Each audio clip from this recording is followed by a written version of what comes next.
from Turkey, who is a musician and songwriter and a poet, and Ryan Grimm, who is currently the bureau chief of the Intercept. Before that, he was bureau chief for Huffington Post, a very important both publications. But many other people who are joining us from across the world, like Dr. Mubin Shah, Professor Khalid Beydoun is going to join us. I'm going to remind them that the age and the reign of tyranny that started in Pakistan somewhere in the around 23rd of May, 23rd of May 2022, when in a single night, for the first time in the history of Pakistan, Punjab police admitted, the then government of Punjab admitted that they had raided 4,400 homes in the middle of the night. They jumped over the walls, the boundary walls, they broke open the front doors, they beat the people, they harassed them, they trashed their property, and all that was done only because Imran Khan had given a call for long march towards Islamabad, demanding an early election. Something like that had never happened in the history of this country. Yet it has to be documented. A very important task would be to document that. And very few countries in the contemporary age, we are in the first quarter of 21st century, that have experienced the kind of tyranny that has been experienced by 240 million people of Pakistan, where all forms of expression have been denied. Yesterday I have declared myself to be sort of an astrologer that can predict at what time the internet can be switched off in the country. In the past 33 days, 3 times Pakistan's internet whole system has been stopped all across the country with all social platforms. So when people say that this has happened before, the only slight reference, some kind of limited reference can be made to the time period between 1977 and 79, which till this time period was considered to be, as Rauf Hassan Sahab has very ably commented, was considered to be the darkest chapter in the history of Pakistan, when General Zia-ul-Haq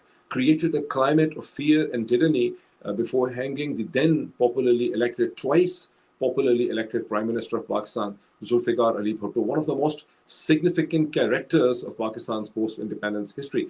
But many people who have witnessed this time period, like Rauf Hassan Sahab has witnessed the time period, have actually told me, who had been part of the Pakistan People's Party, they told me that since the martial law of the 5th July 1977 came after almost 4 months of civil unrest in a sort of very turbulent time period in which close to 1,000 people had died. Property worth billions of rupees then was actually burned because of the movement, a popular movement of PNA against the Zulfikar Ali Bhutto government. So when the military regime took over on 5th July 1977, it was seen sort of a neutral meddling to fix things. And the PPP leadership, realizing this thing, a former martial law had been declared, martial law administrators had been declared in Punjab, in Khyber Pakhtunkhwa, in Sindh, in Balochistan, and in every major city. So the PPP leaders went up to them, sort of reconciled with them. People accepted the reality. So there wasn't any mass movement or resistance till the democracy movement of 1983. There wasn't really a very large movement on the streets.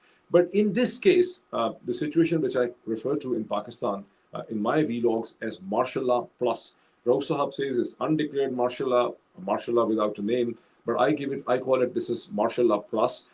In this martial law plus, since martial law was not formally declared, people thought, and the martial law plus means that the Pakistani military establishment and its leadership have developed a formula in which they have taken over every institution in the country. So while the courts, the session courts, the courts of first instance, the high courts and the Supreme Court exist on the surface of it, in reality, they do not exist. In reality, these courts and all, they have been totally countermanaged by the invisible colonels, which the former Prime Minister of Pakistan, Imran Khan, in his case in Adiala jail, continues to refer that Colonel Sahab, you must be watching what is happening over here. So the invisible Colonel Sahab is controlling everything in Pakistan. Let it be the district management group, let it be the local judiciary, let it be the police, let it be the media tycoons. Yesterday, I was with Ryan Grimm in a seminar at George Washington University. And I asked him, I said, Ryan, how come and at what point you got interested in Pakistan?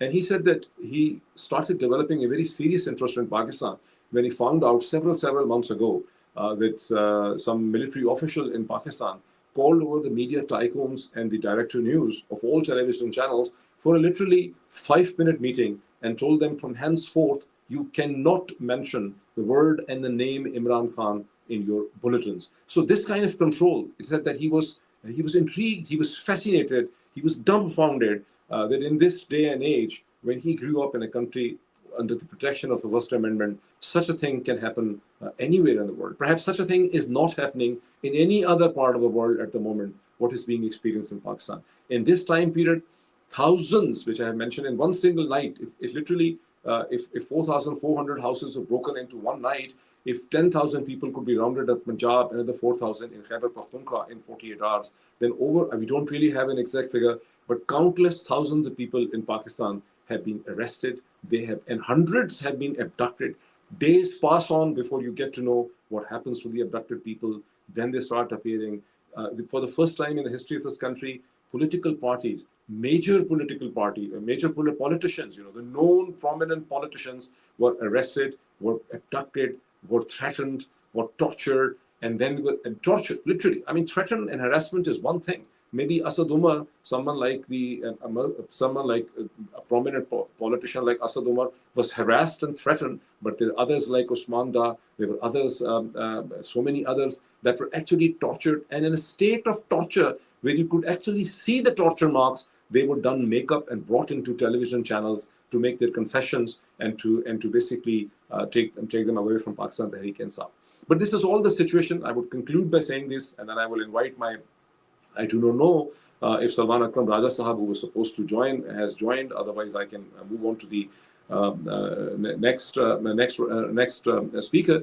But this is the sets of circumstances for all of you gentlemen and for all the people who are watching this and hearing this across North America, across UK, across Europe. I think the puzzle, the elephant in the room is this: that how all that happened in Pakistan. The former Prime Minister of Pakistan, Imran Khan, is now in jail for more than almost 170 days for some of the most frivolous charges that a politician or a man has ever been charged, perhaps in the history of not only this country, perhaps in the world. That Imran Khan faces anywhere from 150 to 200 charges, and I am afraid that he has even lost the reality of the charges against him. He has been charged for murder, for contempt of court, for treason, for leaking the state secrets, and whatnot. So with this background, the silence from Washington, London, the European Union, and Brussels is astounding. With this, I will invite the Pakistan's foremost constitutional expert, Mr. Salman Akram Raja,